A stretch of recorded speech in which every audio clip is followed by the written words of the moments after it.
গণমাধ্যম কর্মীরা নিশ্চয়ই জানতে পারবেন যে প্রকৃত পরিস্থিতি কি। তবে আমরা একটা লোকেশন ডিস্ট্রিবিউশন পাই জেলাভিত্তিক, ঠিক আছে? সেখানে দেখা যাচ্ছে যে বাংলাদেশের সব জেলা থেকেই স্টারলিংকের জন্য আবেদন আসছে। সুতরাং এটা পুরো পুরো দেশেই এটা সমভাবে আবেদন করছে। ডেফিনেটলি মেট্রোপলিটন এলাকায় কিছুটা বেশি। আমরা পার্বত্য চট্টগ্রাম সহ সিলেট, রাজশাহী, খুলনা সব বিভাগেই আমরা আমরা দেখেছি যে মানুষ এটা কিনছে।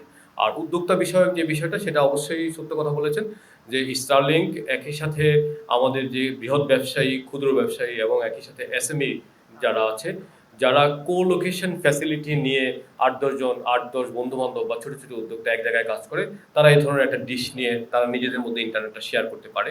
এবং এই ধরনের ঘটনা অলরেডি আমরা গণমাধ্যমেও দেখেছি যে যে এই ধরনের যে উদ্যোক্তা বান্ধব যে এই ডিপ্লয়মেন্ট এটা হয়েছে। প্রাইস প্ল্যানটা টেলিকম পলিসির অন্তর্ভুক্ত না।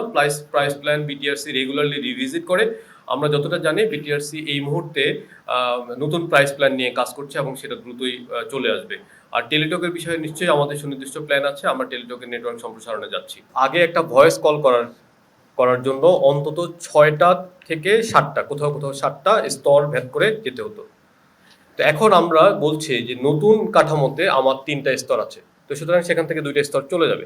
ওই ২টা স্তর যেই রেভিনিউটা কালেক্ট করতো, যে টোলটা কালেক্ট করতো, সেই টোলটা এখন থাকবে না। সুতরাং আমরা মনে করছি এই টোলটা হয় আমরা সরকারকে দিতে পারবো, অথবা সরকার চাইলে এটা ডিসকাউন্ট হিসাবে দিতে পারবে গ্রাহকদেরকে। সেভাবে আমরা গ্রাহক সেবার মানে দামটা কমিয়ে আনতে পারবো।